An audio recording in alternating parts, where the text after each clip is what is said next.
बिस्मिल्लाहिर्रहमानिर्रहीम अस्सलाम वालेकुम। जी इस वीडियो में हम करेंगे MGT 611 की फ़ाइनल टर्म की प्रिपरेशन। और ये हमारे सब पास जो सब्जेक्ट है ये है बिज़नेस एंड लेबर लॉ का। इसके हैंडआउट्स भी अवेलेबल हैं, आप वहाँ से भी इसकी प्रिपरेशन कर सकते हैं, लेकिन मैंने उसके नोट्स बनाए हैं इस सब्जेक्ट के, तो इंशाल्लाह मैं आपको यहीं से तैयारी करवाऊँगा और आपको ये नोट्स इंशाल्लाह पसंद आएंगे। ठीक है जी। ये फाइनल टर्म का सिलेबस वगैरह लिखा गया है। तो पहला हमारे पास लेक्चर है, लेक्चर नंबर 19। ये खसूसन नोट्स उन स्टूडेंट्स के लिए बनाए जाते हैं जो कि जॉब होल्डर्स होते हैं, जिनके पास पढ़ाई के लिए वक्त कम होता है, ताकि वो इसको टू द पॉइंट अपने पेपर की तैयारी करें और जाके अच्छे नंबर ले लें। हैंडआउट्स पढ़ने वाले को लेक्चर्स देखना ज़रूरी होते हैं, फिर ही उसको हैंडआउट से समझ आती है कि क्या उसमें लिखा गया है। लेकिन ये जो मैंने नोट्स तैयार किए हैं, इसमें कोई लेक्चर लेने की ज़रूरत नहीं है, कोई कुछ देखने की ज़रूरत नहीं है। आप जस्ट इनको रीड करेंगे और आपको कंसेप्ट, आपके नोट्स बने बनाए आपके जहन में बैठ जाएंगे। अक्सर स्टूडेंट्स जो होते हैं वो अपनी कॉपी पेंसिल लेकर नोट्स बनाते हैं हैंडआउट से और फिर उसको रिवीजन करते हैं। ये मैंने बने बनाए आपको नोट्स प्रोवाइड करूँगा। अगर आपको ये नोट्स चाहिए हो, वाज़ेह सी बात है, ये पेड है नोट्स, तो आप मुझे व्हाट्सअप नंबर पर रब्ता करें, ये स्क्रीन पे शो हो रहा होगा, तो आप मुझसे ले सकेंगे। ठीक है जी। हर लेक्चर के एंड पर मैं ये बात लाजमी करूँगा कि आपको ये नोट्स पसंद आए हैं तो आप मुझसे ख़रीद सकते हैं। अच्छा, लेक्चर नंबर 19 हमारे पास है contract of a guarantee and indemnity. तो इसमें डेफिनेशन लिखी गई है गारंटी की, सेक्शन 126 में जो डिस्कस की गई थी। तो इसमें फिर ऑब्जेक्टिव्स हैं इसके कंट्रैक्ट ऑफ गारंटी के। ये 3 ऑब्जेक्टिव्स लिखे गए हैं: to avail loan, to make credit purchases और टू गेट एम्प्लॉयमेंट। अब ये इसकी एग्जांपल्स दी गई हैं, आपके MCQ जो बनकर आएंगे इन्हीं एग्जांपल में से बनकर आएंगे। ठीक है जी। पार्टीज इन गारंटी कंट्रैक्ट में जो होती हैं वो 3 किस्म की होती हैं। फिर नेचर होते हैं कंट्रैक्ट्स के, वो डिस्कस किए गए हैं। और फिर हमारे पास एसेंशियल्स होते हैं ऑफ अ वैलिड गारंटी के। उसमें क्या होता है, मस्ट हैव कंसिडरेशन होनी चाहिए, नो मिस रिप्रेजेंटेशन होनी चाहिए, और कैन बी ओरल और रिटर्न हो सकता है। अब फॉर्म्स जो हैं गारंटी के वो 2 हैं, ओरल है और रिटर्न है। अब इसके लीगल कमेंट्स लिखे गए हैं, फिर टाइप्स लिखी गई हैं गारंटीज़ की, और फिर आगे रेवोकेशन है of continuing guarantee section number 130 के थ्रू। ठीक है जी। अब हम MCQs करेंगे, मेनली फोकस जो मैं इस वीडियो में करूँगा वो MCQs पर ही होगा, और फिर शॉर्ट क्वेश्चन, लॉन्ग क्वेश्चन पर नोट्स तो मैंने आपको वैसे ही एक सैंपल के तौर पर पढ़ के दिखा दिए। ठीक है जी। पहला हमारे पास MCQs है, एक ऐसा contract to perform the promise of a third person in case of default is called guarantee. इसे हम गारंटी कहते हैं। ये कहाँ, कौन से सेक्शन में हुआ? Defined in section 126 as a contract of guarantee. Who is the person primarily liable in a contract of guarantee? तो वो प्रिंसिपल डेप्टर होता है जो कि लायबल होता है कंट्रैक्ट ऑफ गारंटी का। अगला MCQs है, गारंटी में भी ओरल और रिटर्न 2 किस्म की हो सकती है गारंटी, एक ओरल भी हो सकती है और रिटर्न भी हो सकती है। अच्छा जी, मिस्टर अली है, उसने गारंटी दी मिस्टर, यानी बी से क्या ले लें, जो भी ले लें, loan to bank mister A is the. Mister A हमारे पास श्योरिटी है, जो कि गारंटी देगा उसे हम क्या कहेंगे, श्योरिटी दे रहा है ये बंदा। आगे हमारे पास है कि कंटिन्यूइंग गारंटी कवर्स। कंटिन्यूइंग जो गारंटी होती है वो किस चीज़ को कवर करती है? वो सीरीज ऑफ ट्रांजेक्शन को कवर करती है। और नेक्स्ट MCQs हमारे पास है, can a continuing guarantee be revoked? Yes, by notice. By notice के थ्रू आप जो आपकी गारंटी होती है उसे रिवोक्ड कर सकते हैं। ये सेक्शन 130 हमें अलाउ करता है। अब ये सारे सेक्शन भी आपने याद करके जाने हैं और ये MCQs भी याद करने हैं। ठीक है जी। Surety liability arises after debtors default. जब डेब्टर डिफॉल्ट कर जाता है तो उस वक्त श्योरिटी लाइबिलिटी आ जाती है। ठीक है जी। नेक्स्ट हमारे पास है कि a person who guarantee without consent of debtor get rights under section 140 and 141 only. इसमें क्या होता है, limited rights apply, principal debtor is unaware. आगे है, in case of fictitious transaction guarantee जो होती है वो अवॉइड की जाती है। ठीक है जी। नेक्स्ट हमारे पास है, which of these is not an essential of a guarantee. तो उसमें रजिस्ट्रेशन इसका ऑप्शन करेक्ट है। Who has the right to sure the surety in case of default. तो क्रेडिटर जो होता है उसे राइट होता है कि वो केस ऑफ डिफ़ॉल्ट की सूरत में श्योरिटी दे सकता है। नेक्स्ट हमारे पास है, if a guarantee is for a single transaction it is called a specific, one time के लिए यूज़ होगी वो। और इन case of revocation the surety is liable for past transactions only. अच्छा स्टूडेंट्स, आप देख रहे होंगे कि MCQs आता है और फिर उसके ऑप्शंस आते हैं, हमें वो समझ नहीं आती कि MCQs में हमने क्या कवर किया। लेकिन ये जो एक्सप्लेनेशन है एक आधी लाइन की, ये सब कुछ क्लियर कर देती है, ठीक है जी। अब देखें, इन case of revocation the surety liable for past transaction only. अब इसमें क्या बताया गया, रेवोकेशन जो है वो अफेक्ट करता है फ्यूचर को, नॉट पास्ट को।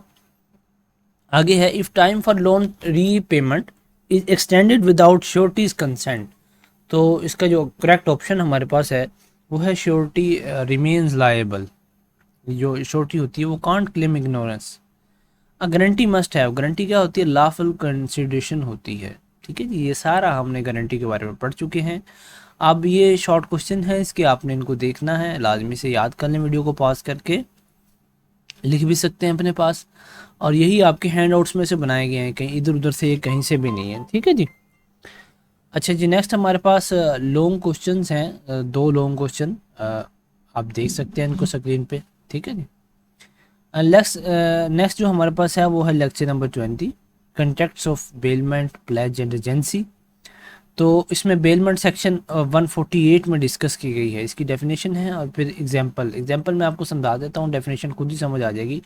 कर अगर आपने किसी को कार दी, giving a car someone for safe keeping और use without transfer to ownership, तो ये बेलमेंट की एग्जांपल है, ठीक है जी। आगे एसेंशियल्स हैं बेलमेंट के, टाइप्स हैं बेलमेंट की, for bailor, for bailee, mutual benefit, ठीक है जी। ये आपने लाजमी याद करने हैं। राइट्स एंड ड्यूटीज़ हैं बेल की, और फिर मिक्सिंग ऑफ गोड्स है, इंपॉर्टेंट लीगल सिचुएशंस यहाँ डिस्कस की गई हैं। प्लेज क्या होता है, सेक्शन 172, ये आपने याद करके जाने, आपका सब्जेक्ट पढ़ा थोड़ा सा नाजुक सा है, ठीक है। आगे है एजेंसी सेक्शन 182, ये आपने सारे इनको पढ़ लेंगे। अगर इनको पढ़ लेंगे, MCQ, short question, long question आपके इसी में से हो जाएंगे, लेकिन सिर्फ पढ़ना मकसूद ना हो, अपने दिमाग में कोई बात बिठाना भी मकसूद हो, ताकि आपका जब पेपर आए तो अच्छे तरीके से आप कर सकें, ठीक है स्टूडेंट्स। आगे एमसीक्यूज हमें दिए गए हैं कि we section defines bailment in the contract act. तो देखें, जैसे मैंने आपको कहा था कि एक्ट आपने ये लाजमी याद करने हैं, तो सेक्शन 148 जो है वो डिफाइन करता है कि bailment as delivery of goods for a specific purpose. Who is called the bailee in the bailment contract. तो बी ऑप्शन करेक्ट है, person receiving goods for custody, bailee is the one who whom good are delivered. Ownership in bailment, तो इसका C option correct है, remain with bailor. Next हमारे पास है, in which case is a bailee liable for compensation. तो इसका correct option जो हमारे पास है वो सी है, when goods are mixed and can't be separated. Next हमारे पास है, in which case is a bailee liable for compensation. तो सी ऑप्शन करेक्ट है मेरे पास, वो है when goods are mixed and can't be separated. Which section discusses bailee's duty to take care of goods. तो बी ऑप्शन करेक्ट है, 151, ठीक है जी। नेक्स्ट हमारे पास है, what is a pledge. Pledge क्या होता है हमारे पास, सी ऑप्शन है कि bailment as a security is called a pledge, ठीक है। ये ऐसी बेलमेंट होती है जो डन की जाती है सिक्योर डेप्ट और प्रॉमिस। आगे है, हु इज़ अ पानी, पानी भी कह सकते हैं इसको आप, जो भी पढ़ें, ठीक है। सी ऑप्शन है, बेलिना प्लेज। मेरा काम है नोट्स बनाना, ठीक है, और उसके पेपर्स के अकॉर्डिंग बनाना। अब मुझे, ये मेरा सब्जेक्ट नहीं है, ये पढ़ा था किसी दौर में, लेकिन अभी मेरा सब्जेक्ट नहीं है, तो मुझे इसके प्रोनाउंसिएशन वगैरह में अगर कोई इशू हो रहा हो उसको इग्नोर कीजिएगा। आप इसके कंटेंट पर जाएंगे, कंटेंट कितना अच्छा लिखा गया, ठीक है जी। Which of the following is not a duty of the bailee. तो बी ऑप्शन करेक्ट है, use goods freely. A trust recipe receipt makes a person D bailee. Bailee पढ़ेंगे या बेल पढ़ेंगे इसको यार, क्या पढ़ेंगे। अच्छा जी, if goods are damaged during railway transit and negligence is not proved, who bear the loss. तो सी ऑप्शन इसका करेक्ट है, कॉन्सिग्नर, ठीक है, वो क्या करता है, मतलब बेयर करता है लॉस को। Burden of proof lies on the consignor if no evidence of negligence is shown. Which term applies when agency is created by written agreement. तो सी ऑप्शन का करेक्ट है हमारे पास, एक्सप्रेस। आगे है, if bail mixes goods without consent and separation is possible. तो इसका option जो हमारे पास सी करेक्ट है, cost of separation is on bail. आगे है, if goods can't be separated after mixing. तो सी ऑप्शन करेक्ट है, bail pays damages. Agency by estoppel arises when. B option correct है, third party believe someone is agent. If principal allows third party to believe a person is an agent. Which one is a creation of agency, तो इसका B option हमारे पास correct है, B by estoppel. Agency can be created by estoppel when conduct allows it, ठीक है, अगर उसे conduct allow करता है तो ये कर सकती है। व्हाट डज सेक्शन 154 रिस्ट्रिक्ट, तो इसका बी ऑप्शन है अनऑथराइज्ड यूज ऑफ गॉड्स। ये आपके एमसीक्यूज हो चुके हैं इसके। ये 3 शॉर्ट क्वेश्चंस हैं, ठीक है जी, और 2 ये आगे हैं, आपने इनको याद कर लेना है लाजमी से, ठीक है, वीडियो को पॉज करके, और इंशाल्लाह आपके यही पेपर में आएंगे, ठीक है जी। अगर आपको ये नोट्स पसंद आ रहे हैं, देखिए किस तरीके से मैंने आपके सब्जेक्ट के नोट्स बनाए हैं, तकरीबन मोर देन 50 सब्जेक्ट्स के इस सेमेस्टर में नोट्स तैयार किए हैं हमारी टीम ने। अगर आपको ये नोट्स पसंद आ रहे हैं, ठीक है, आप चाहते हैं कि मैं यार इनसे लेकर तैयारी कर लूँ, वीडियो तो अगर मैं इसकी सारे ही बना दूँ लेक्चर नंबर 45 तक, तो 5-6 घंटे तो कहीं नहीं गए, लेकिन खुद पढ़ने में एक तो बंदे को समझ भी आ जाती है, और दूसरा क्या होता है, उसके कंसेप्ट्स भी क्लियर हो जाते हैं, ठीक है। उसके लिए है कि वो जनाब मुझसे इस व्हाट्सअप नंबर पर रब्ता करे, उसको इंशाल्लाह मैं ये नोट्स प्रोवाइड कर दूंगा, ठीक है जी। लेसन नंबर 21 हमारे पास है कंटेक्ट ऑफ एजेंसी के नाम पर। अब पहले इसके वेज हैं कि कैसे एजेंसी क्रिएट की जाती है। 4 तरीके हैं, by consent, by operation law, by estoppel, by ratification. और agency by operation of law जो सेक्शन नंबर 189 में डिस्कस की गई है, और एजेंसी के बाय एस्टॉपल, फिर एजेंसी बाय रेटिफिकेशन, और फिर इस तरह से इफेक्ट्स ऑफ रेटिफिकेशन, 2 हमने इसमें पढ़े एजेंसी के बेस क्रिएट करने के।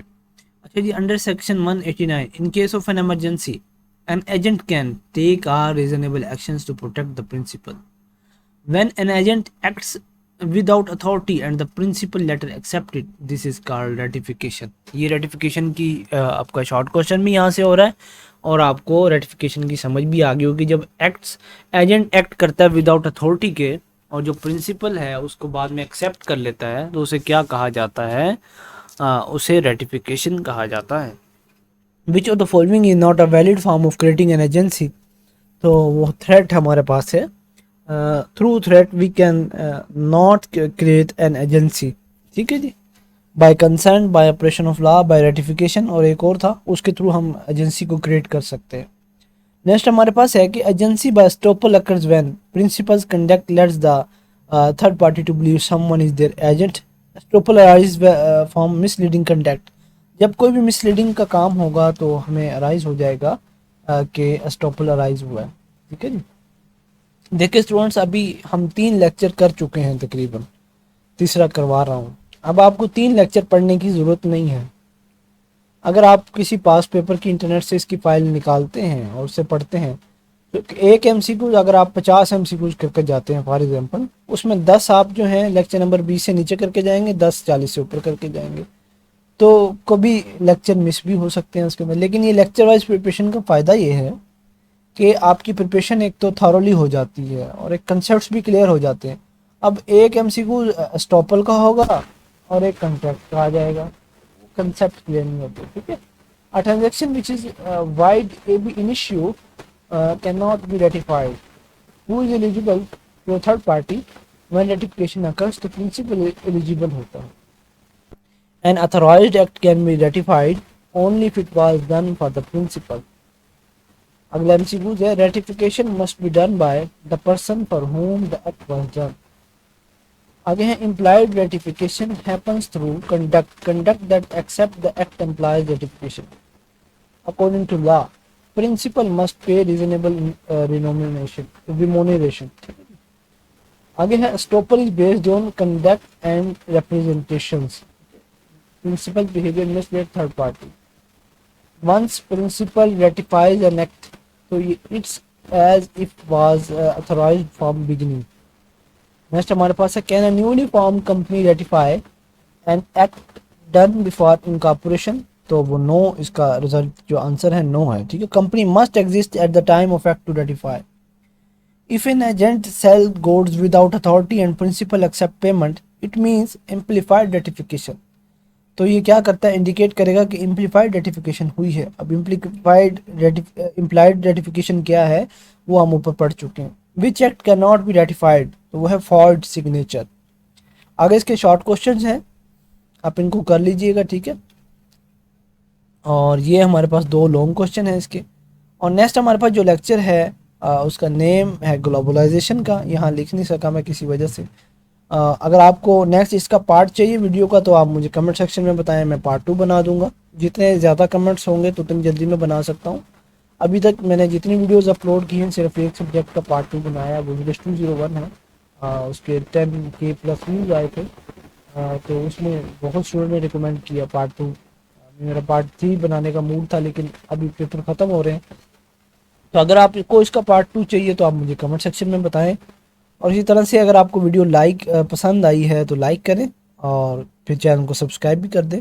अगर आप चाहते हैं कि यार हमारे कंसेप्ट नहीं क्लियर, बिल्कुल भी तैयारी नहीं है हमारी, तो यार आप मेरा मशवरा माने, इस नंबर पर रब्ता करें और ये नोट्स हमसे बाय करें। और बहुत ही मुनासिब कीमत होती है, कोई 1000, 1500, 2000 फीस नहीं होती इसकी, बहुत कम होती है। तो आप ये बाय कर लें और इंशाल्लाह ये देखें कितने अच्छे तरीके से नोट्स बनाए गए हैं, आपने खुद देखे होंगे। ठीक है, वीडियो देखने का शुक्रिया, जज़ाकल्लाह खैर।